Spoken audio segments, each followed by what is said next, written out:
qualifié pour dire voilà, un tel pourra faire partie de ce régime spécial. Nous allons encore assister à des arbitrages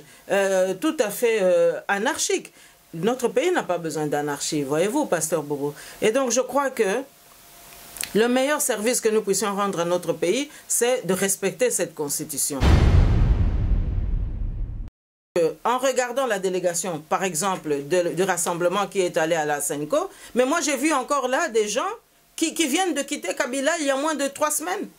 il y a moins de 2 mois, qui figurent maintenant comme tête d'affiche du rassemblement. Or, le rassemblement, c'est soi-disant l'opposition. Alors, comment est-ce qu'on peut avoir été avec Kabila jusqu'à il y a 2 mois, jusqu'il y a 3 semaines, et se retrouver dans une délégation du rassemblement, soi-disant pour défendre l'opposition? Nazo kebisa bande kona biso mingi o bazana rassemblement peut-être moko bo bazana no honnête pona ko yebisa bango ke ndenge kaka ba utiliser que monsieur Etienne Tshisekedi na ba circonstances mususu avant ndenge pe kaka siko pe baza ko utiliser et ça nango te pona tina monsieur Etienne Tshisekedi soki ba yebite histoire ba yebite ko soso la makambwana mais ba ya ko tuna biso.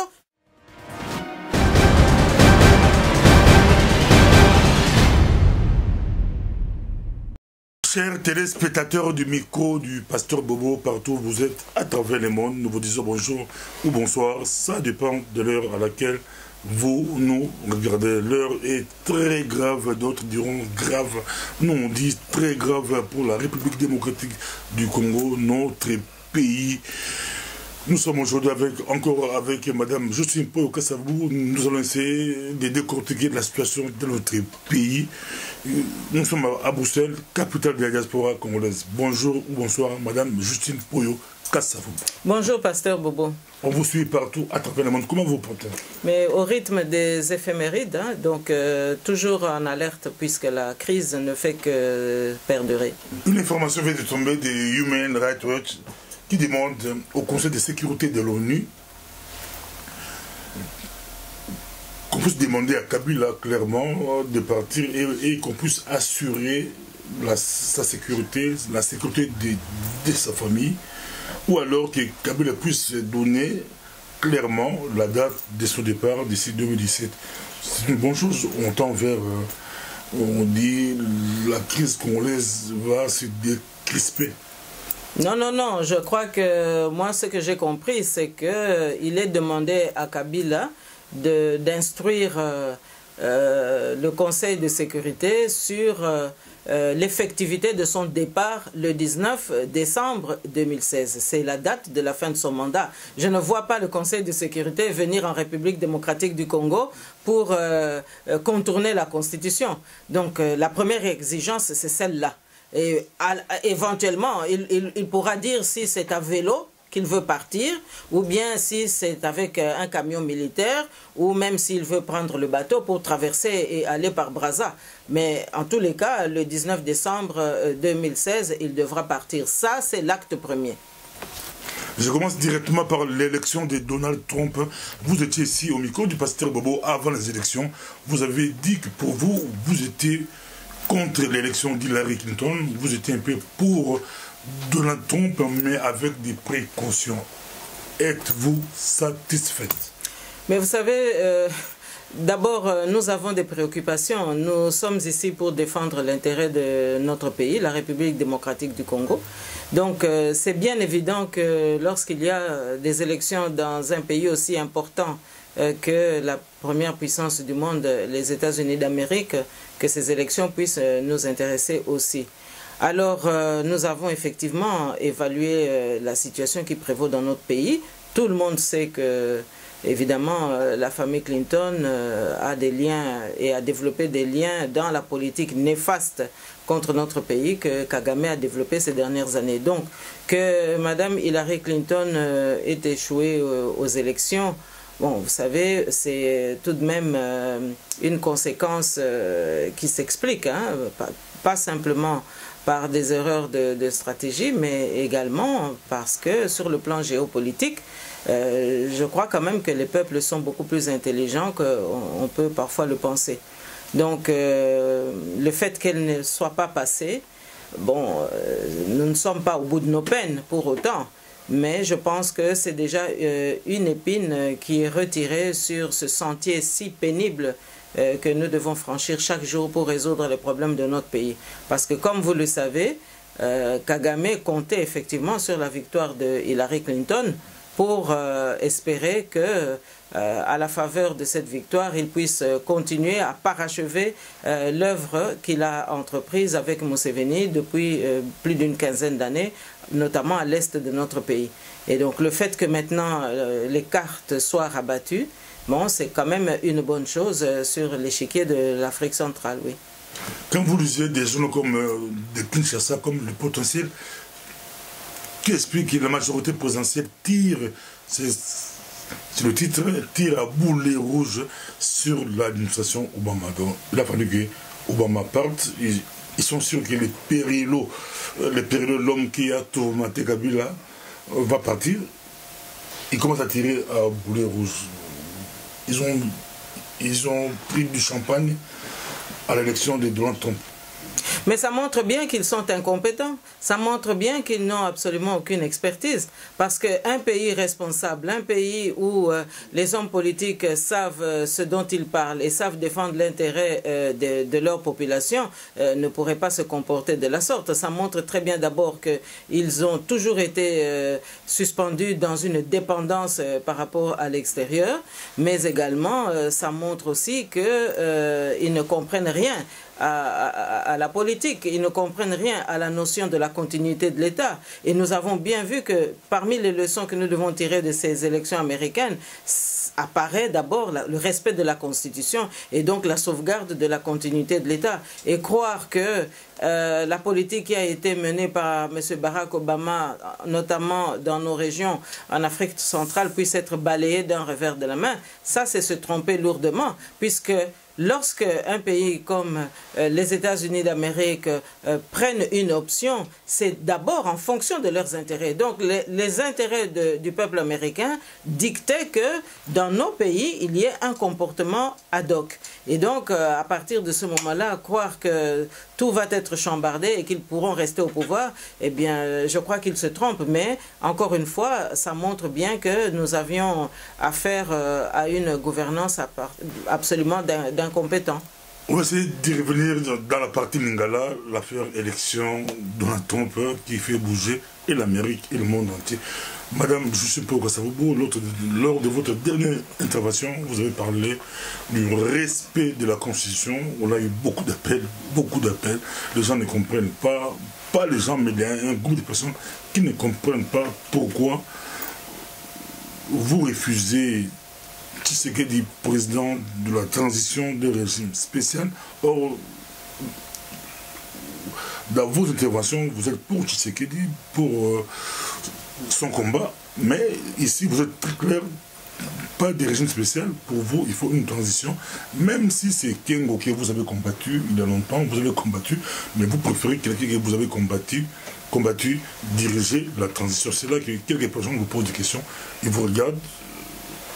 Non, je pense que la question est très mal posée. Pardonnez-moi, Pasteur Bobo, de le dire ainsi. Nous sommes là en train de mettre en place un raisonnement qui doit pouvoir éclairer notre opinion. La Constitution, c'est tout de même l'édifice juridique qui est le soubassement de toute nation. Donc c'est par la Constitution qu'on peut garantir à la fois le lien avec notre histoire, mais également pérenniser l'avenir. Et le respect de la Constitution est une donne absolument fondamentale. On ne personnalise pas les débats, mais on respecte la Constitution. Et la Constitution, comme vous le savez, c'est tout un ensemble de lois et de dispositions qui permettent à un État de fonctionner, aussi bien en matière de gouvernance qu'en matière de garantie pour la paix sociale, en matière aussi de préservation de la vie humaine, etc.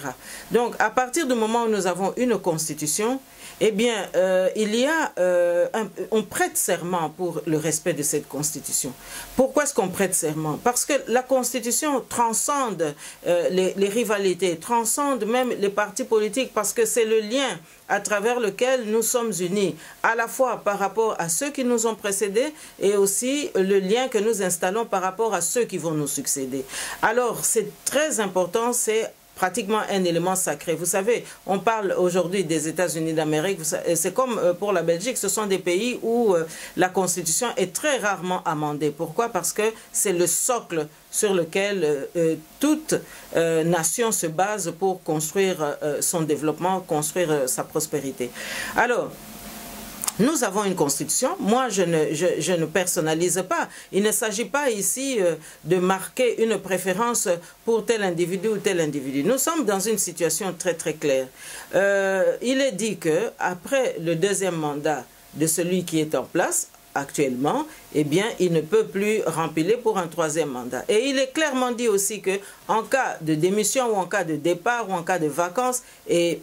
tous ces cas de figure peuvent nous intéresser aujourd'hui, eh bien, c'est le Sénat qui prend la relève pendant une courte période de transition pour qu'on puisse préparer les élections et donc se conformer à l'esprit de la Constitution. Et donc ici, il m'apparaît très clairement que eh bien, c'est le Sénat qui prend la relève. Il ne s'agit pas de rejeter M. Étienne Tshisekedi, qui est un grand légaliste. J'ai travaillé avec lui. Et donc, on ne peut pas utiliser la Constitution pour chasser Kabila ou lui signifier que son terme arrive à échéance, et puis bafouer cette Constitution parce qu'il ne nous plaît plus de mettre celui que la Constitution prescrit pour assumer ce rôle. Donc, nous devons faire très attention ici, parce que si il s'agit de personnaliser,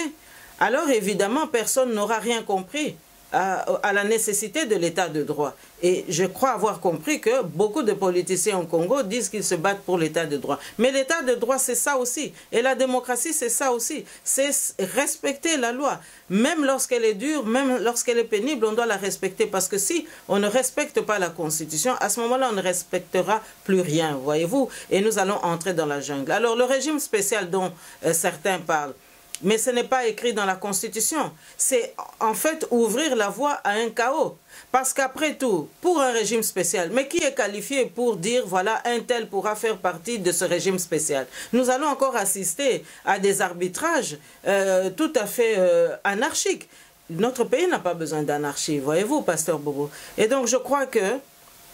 le meilleur service que nous puissions rendre à notre pays, c'est de respecter cette Constitution et d'encadrer cette procédure. Parce qu'évidemment, il n'est pas question d'aller laisser le Sénat à volo et de faire les choses d'une manière tout à fait désobligeante par rapport à nos populations. Il s'agit simplement d'appliquer un prescrit constitutionnel et d'aller jusqu'à son terme. Alors, ceux qui pensent que notre raisonnement peut écarter M. Étienne Tshisekedi, mais ce n'est pas du tout le cas. Au contraire, M. Étienne Tshisekedi sera revigoré dans ce cadre-là parce que la période de transition telle que l'esprit de la Constitution l'indique, eh bien, ce n'est pas une période qui va nous conduire à 1 an ou à 2 ans ou à 3 ans. Or, le régime spécial que d'aucuns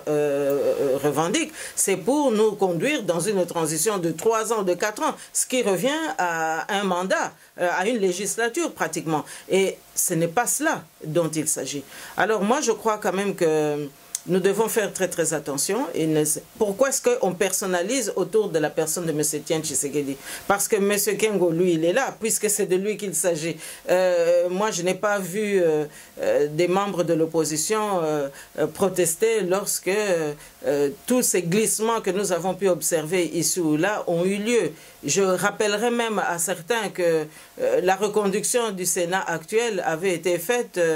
lors de la clôture des concertations nationales. Dans un simple discours, je n'ai pas vu un seul député, que ce soit des députés de l'UDPS, Rassemblement aujourd'hui ou autres, se lever pour déclarer, voilà, c'est tout à fait illégal. Tout le monde a pris acte. Là, vous parlez de l'opposition au dialogue, qui serait dehors. Mais je réponds encore, sans vous couper la parole, vous verrez y revenir. La question qui se pose, donc ici, madame, je suppose que ça vous est clair, vous ne supportez pas, vous ne défendez pas la personne de Kim Watundo. Non. Vous, c'est des textes. Même si ça peut changer des noms, c'est des textes que vous défendez. Mais c'est l'école de M. Étienne Tshisekedi. C'est l'école tshisekediste vraiment pure et dure. C'est-à-dire le respect des textes, le respect des lois. Et donc, nous avons une constitution, même si cette constitution a quelques défauts, on aura tout le loisir, lorsque nous aurons eu des élections transparentes et démocratiques, pour penser à l'amendement de ce texte. Mais tant que nous avons ce texte-là, nous devons nous y appliquer. Alors, je dirais tout simplement que l'opposition dans laquelle nous sommes tout à fait partie prenante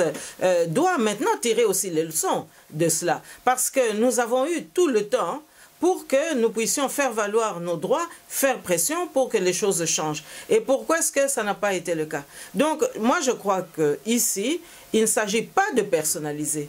Il s'agit tout simplement d'appliquer la loi, d'appliquer cette constitution. Parce que si nous ne le faisons pas, demain vous allez avoir d'autres composantes, d'autres plateformes qui vont venir pour revendiquer. Regardez déjà le cafouillage autour, soi-disant, d'un dialogue qui a eu lieu et lequel dialogue qui devrait mettre en place un gouvernement d'ici jusqu'au 19 décembre. Regardez déjà le cafouillage que ça cause. Regardez déjà les va-et-vient inutiles, les verbiages qu'il y a entre la Senco et certains membres du Rassemblement. Regardez un petit peu les hasards, les tergiversations. Donc vous voyez bien que les uns et les autres ne se battent pas pour l'intérêt du pays. Parce que l'intérêt du pays, Pasteur Bobo, aurait dicté aux uns et aux autres le chemin le plus court pour arriver à des élections que tout le monde appelle de ses voeux. Et donc ces élections, pour que ça puisse avoir lieu dans un délai vraiment très court, eh bien respectons la Constitution. Parce que j'ai l'impression que tout le monde évite maintenant de respecter la Constitution, tout simplement parce qu'on voudrait personnaliser la conduite des affaires de l'État. Et qui dit que c'est M. Etienne Tshisekedi qui va conduire? Parce que moi j'ai entendu aussi le ministre belge des Affaires étrangères ne pas exclure que ça pourrait être aussi un membre de la majorité qui peut conduire cette transition-là. Donc vous voyez que ici, nous sommes en train d'être repêchés à nos dépens par une certaine conjoncture internationale qui voudrait perdurer tout ce qui a été fait sous Kabila, mais à la faveur d'un système qui serait négocié et donc d'un système qui permettrait aussi certaines perversions. Moi, je vous dis que ce n'est pas dit que tous ceux qui aujourd'hui appellent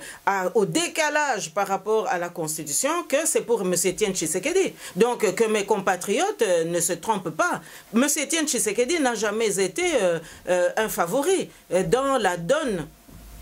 tel que la communauté internationale l'a défini. Sinon, il y a longtemps qu'il aurait déjà été Premier ministre. Et d'ailleurs, M. Kengo n'aurait même pas exercé la troisième voie dont on parlait il y a quelques années. Et donc, ça veut bien dire qu'il y a eu un problème qui n'a jamais pu être résolu, il y a un verrou qui n'a jamais pu être sauté et autour de la personnalité de M. Etienne Tshisekedi qui fait qu'aujourd'hui, à la faveur même d'une convalescence qui n'est pas encore terminée, moi je ne pense pas que dans les cartes, dans les agendas cachés des uns et des autres, aussi bien ici qu'en Afrique,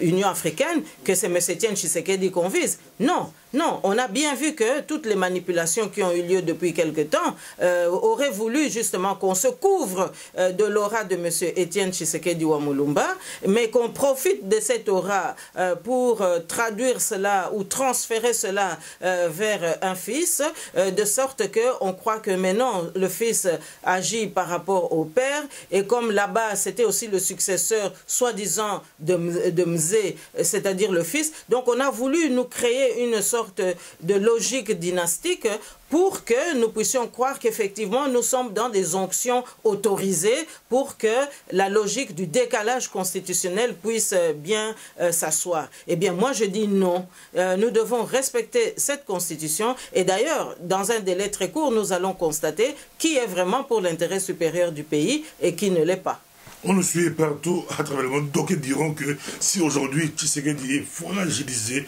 il a un entourage. On dit l'entourage de M. Tshisekedi est vraiment, il a tout décorrompu. Kabila peut débaucher à tout moment. Parce que vous, madame, vous faites partie des gens qui refusent de travailler avec Tshisekedi. Pourquoi vous refusez de travailler avec Tshisekedi? C'est une question qui m'est venue, comme il l'a posée, comme il l'a envoyé, pose la question à Justine. Si elle était dans la ceinture de Tshisekedi, on n'aurait pas vu des Willy qui partent. Kabila peut déboucher à tout moment. Mais non, écoutez, non, là, je m'insurge totalement sur ce genre de questions et je parie même que les personnes ou la personne qui aurait envoyé ces questions ou cette question, ce sont justement ceux qui sont coupables des failles aujourd'hui qui sont exploitées autour de M. Etienne Tshisekedi. Parce que je vous ferai observer, sans revenir sur une évangile passéiste, mais simplement pour vous dire que, effectivement, dans l'entourage de M. Etienne Tshisekedi, il y a des rapaces, il y a des gens qui se sont incrustés pendant que M. Etienne Tshisekedi était en hospitalisation. Et il y a des gens qui ont aussi joué coterie tribale. Il faut le dire, il faut le dénoncer, et qui considèrent que M. Etienne Tshisekedi est une sorte de gourou une personnalité autour de laquelle, évidemment, on ne peut pas laisser entrer tout le monde. Écoutez, je crois que j'ai assez démontré que je cours, moi, pour l'intérêt supérieur du peuple congolais. Et dans cet intérêt supérieur du peuple congolais, il y a évidemment toute mon histoire. Et dans cette histoire, il y a aussi la participation que moi j'ai eu à mener au sein de l'UDPS. Et donc, poser la question en ces termes-là, c'est faux. Parce que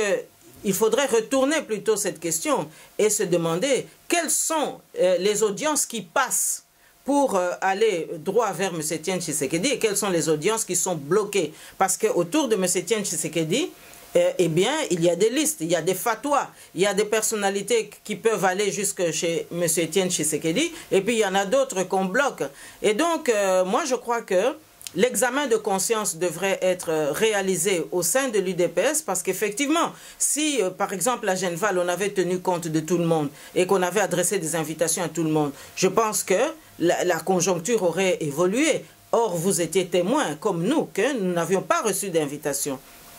Alors, auparavant, nous avons aussi fait notre effort pour essayer de voir dans quelle mesure l'opposition peut aller de l'avant et parler d'une seule et même voix. Eh bien, vous avez toujours les mêmes qui développent des réflexes de coterie pour éviter que ce raisonnement d'intérêt supérieur du pays puisse passer. Et donc, je rejette absolument cette appréciation-là. Je pense que nous avons des preuves qui peuvent être étalées sur la table pour bien montrer qu'il y a du sabotage autour de M. Etienne Tshisekedi et que, malheureusement, je suis au regret de constater que M. Etienne Tshisekedi n'a peut-être plus aujourd'hui la capacité peut-être de gérer tout ce monde-là. Parce que figurez-vous qu'en regardant la délégation, par exemple, du rassemblement qui est allé à la Senko, mais moi j'ai vu encore là des gens qui viennent de quitter Kabila il y a moins de 3 semaines, il y a moins de 2 mois, qui figurent maintenant comme tête d'affiche du rassemblement. Or, le rassemblement, c'est soi-disant l'opposition. Alors, comment est-ce qu'on peut avoir été avec Kabila jusqu'à il y a 2 mois, jusqu'il y a 3 semaines, et se retrouver dans une délégation du rassemblement, soi-disant pour défendre l'opposition. Donc, le rassemblement ne vaut même plus rien. Je suis désolé. Ça ne vaut même plus rien dans l'entendement de l'intérêt supérieur de la nation tel que nous le défendons. Parce que aller maintenant prôner un régime spécial, mais ça c'est vraiment se moquer du peuple congolais. Hein? Ça c'est vraiment faire passer la carte de ceux qui ont toujours voulu mettre M. Etienne Tshisekedi à l'écart, mais utiliser le capital populaire qu'il a pour pouvoir passer. C'est tout.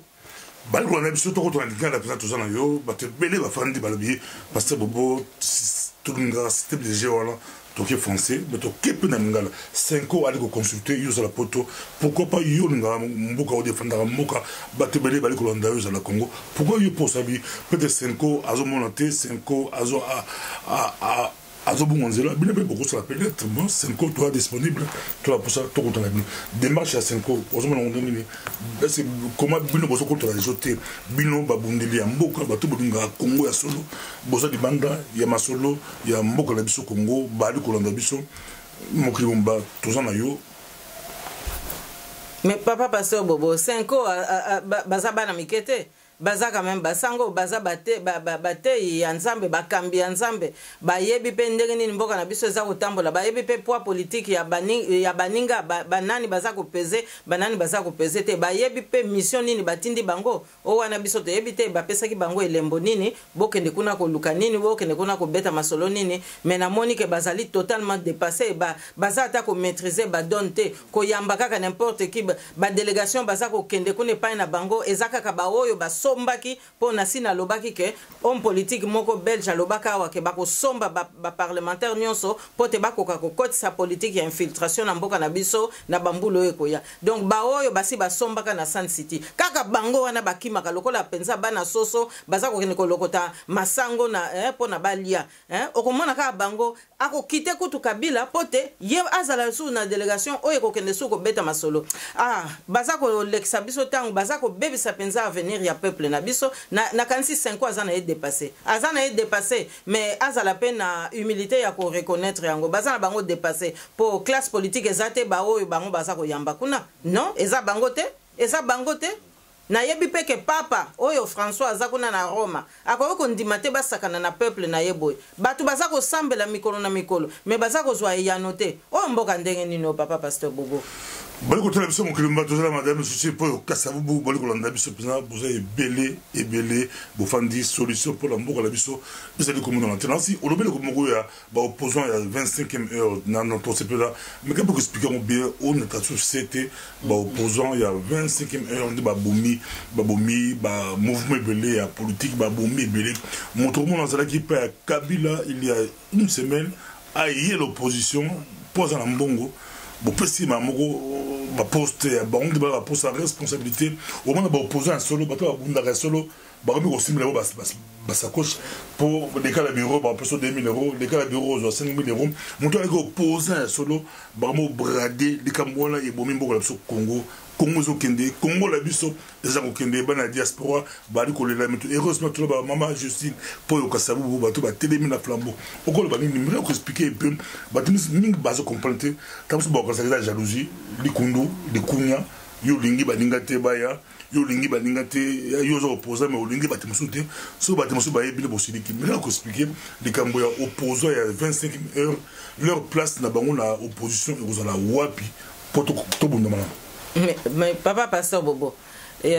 tala nanu makambo ndenge ezali soki mboka ezwi mokambi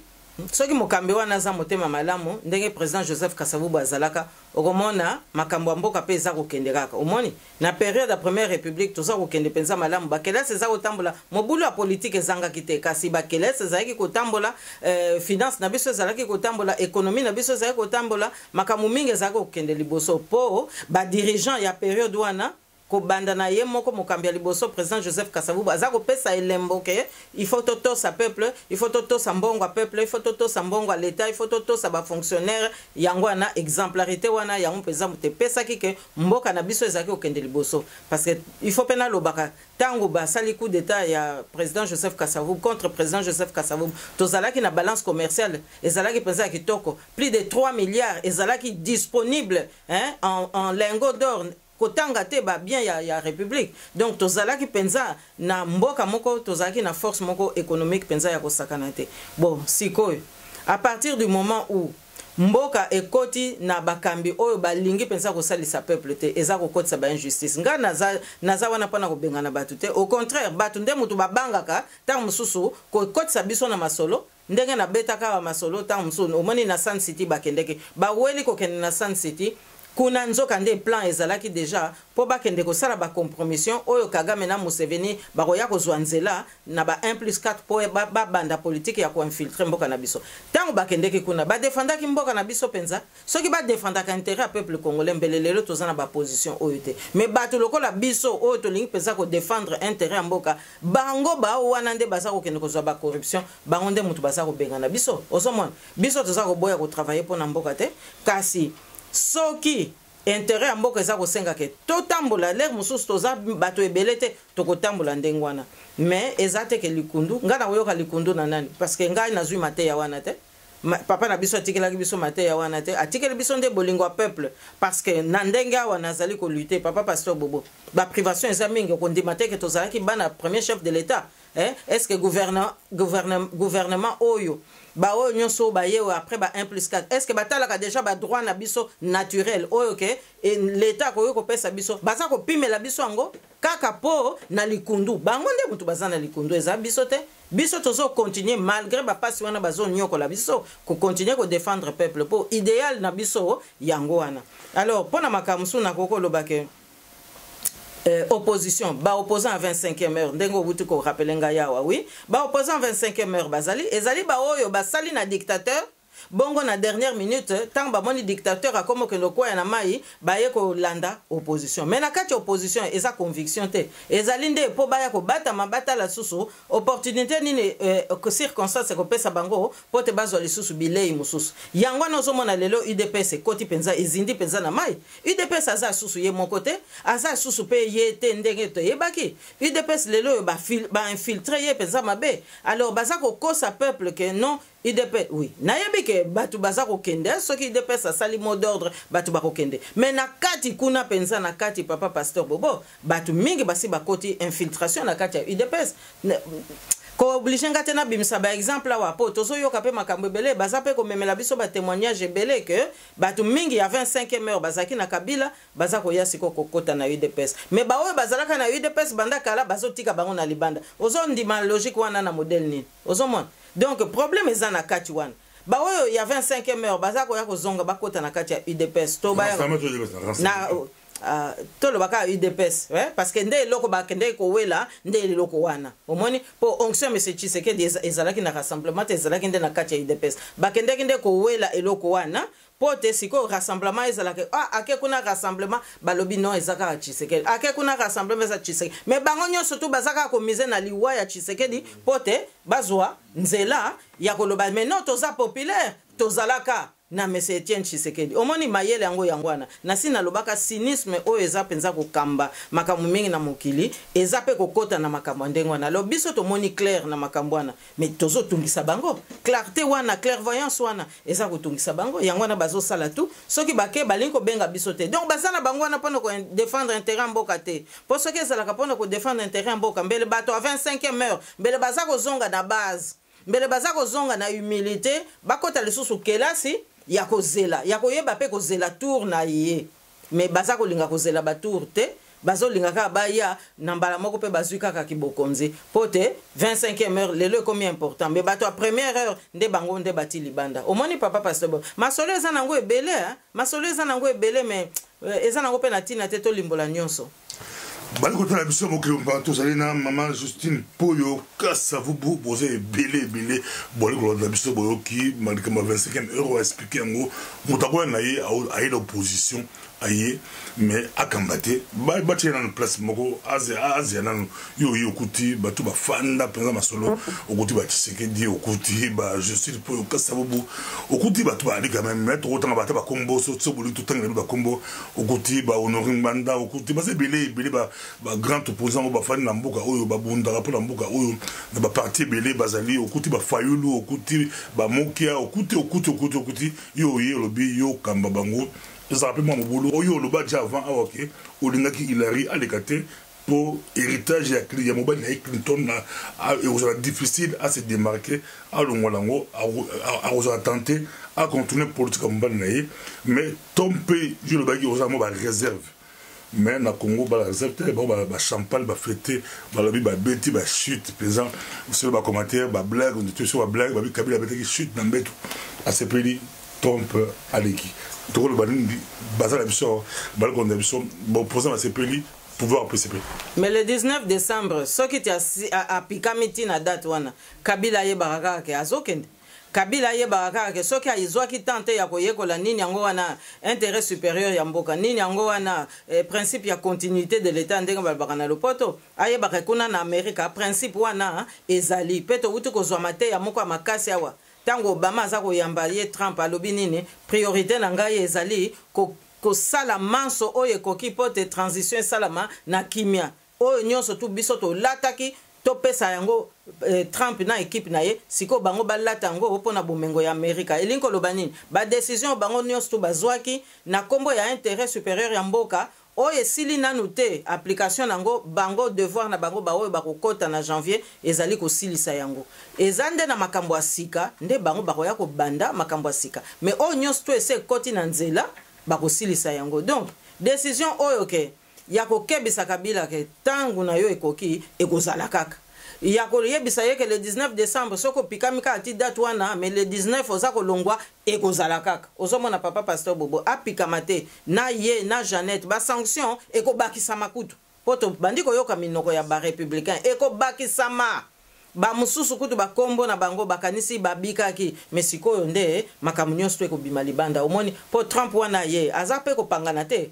contre pe madame Clinton alobi pe ke bakotika makamsu te bakofungola ba papier mususu pote batala penza bambongo yazaki kozwa ewuti wapi ewuti na Ruchuru via Kigali ou bien ewuti soki na Walikale via Bujumbura il faut bayeba yango ou bien ewuti soki na Abu Dhabi via Jeddah il faut bayeba bambongo nyonso fondation Clinton azaki kozwa pote politique ya Bill Clinton et ya kotier la biso penza génocide contre peuple congolais na maboko ya Paul Kagame ozomon donc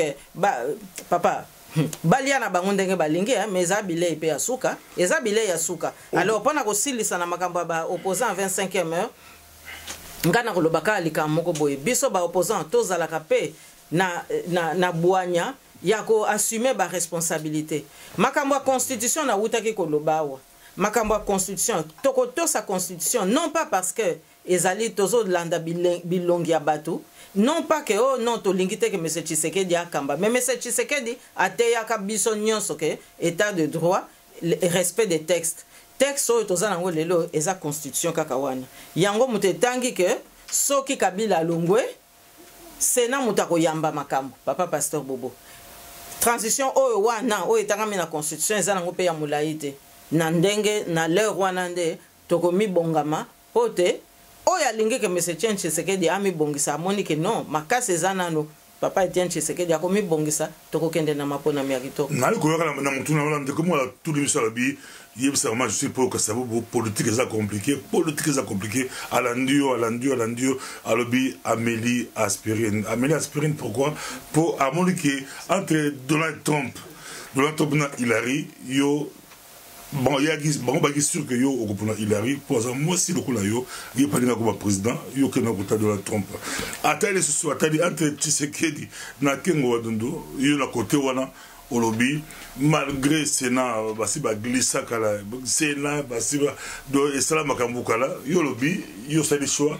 côté ba texte que Kengo agolika ya lobi akeiga Amélie Baspirine okol balini ba choix na yo côté yo Olé, il arrive à moi aussi, moi c'est le boss qui m'a posé aux États-Unis, il y a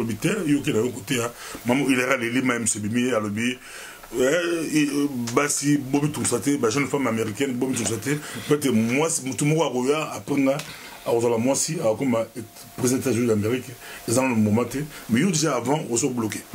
Na bloqué te papa pasteur Bobo wana eza makanisi ezokende peza na nzela moko ya malamu te okoki pete kolanda kozala supporter ya mutu ngulungulu politique eza kosenga te ke tozala bilanda ngulungulu te soko bandi kolanda mutu ngulungulu okokendo kwa na libulu na mutu ozalaki kolanda ya pumbwe na ya keme yo tikali na libulu mama Hillary Clinton solo en tant que mwasi apesi biso mate ya kitoko apesi pe biso courage apesi ngape akembisi pe ngai po na kotika te etumbo oyo toza komema kasi eloko nini ezali wana banzungu oyo eza na kati ya ndako na ye ezali banzungu oyo mobali na ye Bill Clinton asalelaki pote Kagame na Museveni balamba biloko na kati oyo bakoya kobebisela biso population congolaise kuna na est ozomona donc à partir du moment ye mama wana azalaki koluka kibokonzi risque pe ezalaki ke ye Bill Clinton lokola ki camarade na bango esila nanu te na Paul Kagame risque ezalaki munene ke yesikoyo mama wana azala na capacité te yako pekisa mobali na ye azongela makambo na mabe o basalaki na Kagame omoni azana banzungu na kati kaka o ya yete en tant que mwasi ya mama asalaka ndako mais na banzungu o mobali na ye asalelaki tango azalaki na bokonzi o bayokanaki na Kagame ngana ko kondima te nakende ko soutenir mutu oyo akoya ko memelanga lisusu ba pasi koleka oyo tosi tomoni. Là, si vous expliquez clair que Yosa Pomia, c'est pas parce que Azamosi, c'est pas parce que Oza Tshisekedi, non, tu penses là? Mais ozomona tokoki kolanda bilanda landa te ngulu na politique ezaka ndenge wana te po soko ozolanda mutu ndenge wana eza penza komi bebisa te. Mama Hillary Clinton solo en tant que mwasi apesi biso penza exemple ya kitoko ngape apesi nga su makasi courage kasi politiquement parlant soki natali intérêt mboka na ngai ndenge politique esengaka to zala na bizaleli wana intérêt mboka na ngai ezali wapi ezali ke tozonga na kimia génocide na biso na este esila Kagame Museveni na bakurunziza wana nyoso na ba Rwanda nyoso bakoteli biso penza na ba institution bazonga na mboka na bango mais pote politique wana tokokisa yango esengeli ke kuna na États-Unis oya kokamba mboka wana azala te mutu oya pesaki justement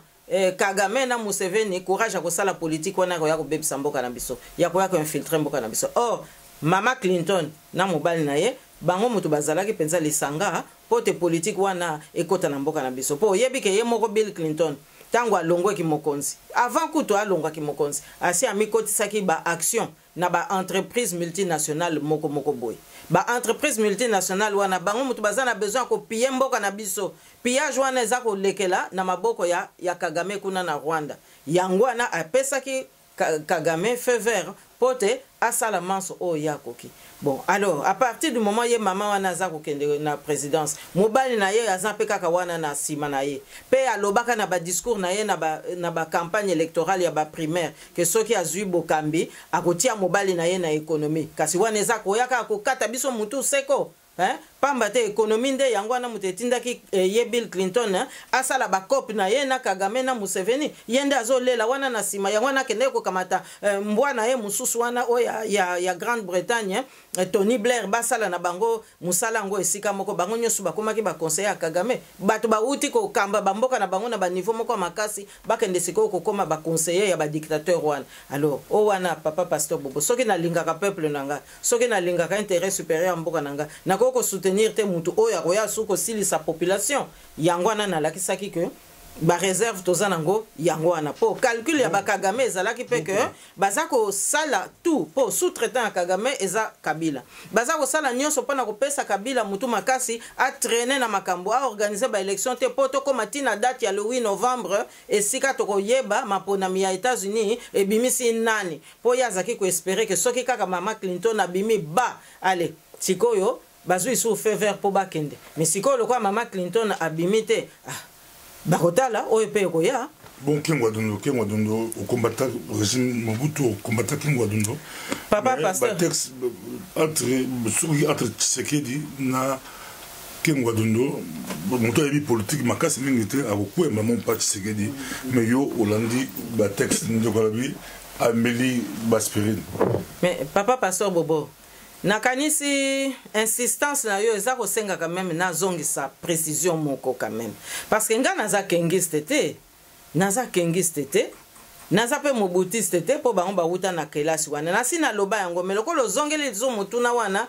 na bimisa quand même lika moko boy nga nazo landa nde ba texte mais eza faute na ngate soki Kengwa za lelo na RDC eza faute na ngate soki lelo Kengwa azui sunzela po azonga da ba institution alors que baza batu ba chomaka te na tango Mobutu balia bana na bango bakola ba yebi pas cité o biso en tant que même enfant et ancien président de la République toza ko mona po na injustice justement ya bakambia mboka na biso maintenant na yebisa yoka likamo moko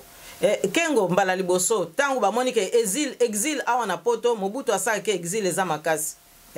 mais siko tango azongaka mbala liboso amonaka pasi population abambaka e mabanga bozo ba suma solo wana te babambaka e mabanga ti tango babambaki e mabanga wana mbala mususu kutu toyoki ke cimetière mama ne ba soki ko pupola kuna soki ko bebisa soki nini azalaki peza na situation moko apasi azongi na poto mais sikoyo azape na batu na ye oyo pe balingaka yo o bayokelaki e mawa balobi te il faut quand même ozonga po ba sapena ba calcul na bango na minute wana balobi te zonga to yebi ndenge nini to kosala balobi na yetango azongi te po kaka population ndima yo kaka ndenge ba oyo baza kosala lelo na rassemblement wana po population ndima yo il faut ba mona yo ke okutani na Etienne Tshisekedi omoni Etienne Tshisekedi pe azui demande audience ye wana mbangu afungoli porte omoni akendaki komona na Etienne Tshisekedi ko banda jour wana tango kaka bamoni ke non Kengo akutani na Etienne Tshisekedi bapesa absolution na Kengo ye wana akomaka na ye pe libre akomi na ye à l'aise na mboka o kutu biso aise mususu tozwaka te akomi na ye à l'aise azui na ye moyen kobunda asali bakopi na ye ndenge alingi ye wana akoti na ba institution donc ngai te mutu na pesi ye onction ya retour akendeki kozwa ngo na limite omoni ba force ngai te napesa bakombo ya bato mpo nayebi lisolo yango très bien omoni donc mutu apesaki Kengo onction ya sérénité ya kozonga na mboka ezali bato oyo bazaki na pembeni ya Etienne Tshisekedi bandimaki audience wana omoni alors à partir du moment où akoti na kati ya ba institution biso nyonso toza kowela état de droit lelo toza na conjoncture moko penza ya pasi Imperium Etienne Tshisekedi aza ko réclamer après 2011 ba élection 2011 azui yango te siko tokomi fin mandat na oya ye président élu tokomi fin mandat na oyo ye Kabila oyo azwaki par défi pouvoir fin mandat botoko sala ndenge nini siko constitution nde eza mibeko ya mboka yango nde tolanda pona temps ya mwa mokuse comme ça tant tokolanda yango biso moko toza maître ya situation wana biso moko toko encadrer loko wana de sorte que soki kaka mikolo wana ekoki ndenge constitution azotinda mateya eh bien tokoya kobongisa ba élection eza te ke nga naza ko plaider pona Kengo po soki kaka nga mbele Kengo pe azongaka na ete po na période wana biso nyonso toza penza ko kata seleka tolobi Mobutu soki kaka sali mutu makasi toko abakomona bango ba Mobutiste bakomona ou bien tant Mobutu asa ke tolobi non ba Mobutiste sikoyo ba sala pe expérience exil o biso pe to sala ke expérience omoni donc biso tozala ki na biso te ko plaider ke po ba Mobutiste bazong mais à partir du moment biso moko bato opposition tozo sala ba erreur ya kopesa liso feu vert na bato 25e heure ya modèle mususu yango wana te ozomona yango wana te donc tango Kengo azongi mais siko ba conséquence sali que Kengo ye mutaza ko se trouver na Sénat wana est-ce que za faute nanga nga naza ko plaider mibeko kende kaka na mokili mobimba mutu moko akopesa nga tort azali te yango wana pe ozomona ke nazo kebisa bandeko na biso mingi o bazana rassemblement peut-être moko bo bazana no honnête pona koyebisa bango ke ndenge kaka ba utiliser que Etienne Tshisekedi na ba circonstances mususu avant ndenge pe kaka siko pe baza ko utiliser eza na ngote pona tina Etienne Tshisekedi soki ba yebite histoire ba yebite ko sosola makambwana mais ba ya ko tuna biso mais baza pe ko éviter biso ozomona papa pasteur Bobo alors à partir du moment où bazo comprendre te que ezande Etienne Tshisekedi baza ko utiliser pour ba calcul na bango eza que lobi akufa na ye je m'excuse c'est comme ça qu'il raisonne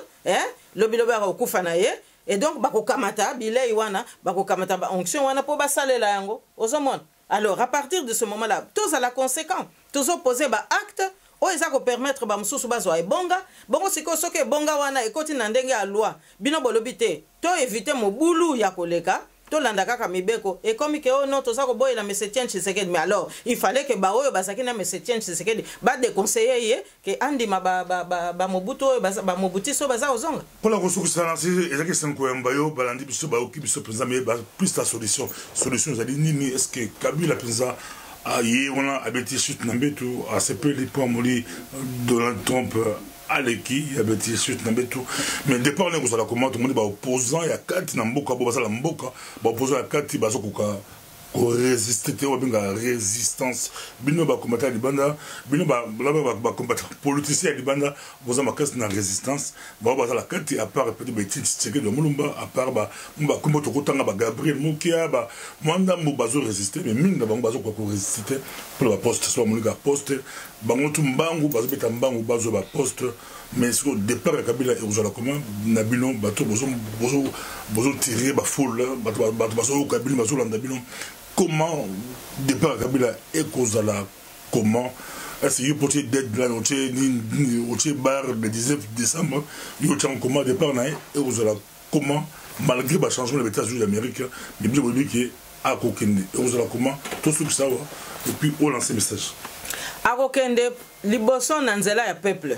Po nalingi siko na interpeller peuple na biso na yebisa peuple na biso ke pouvoir ezande na maboko ya peuple.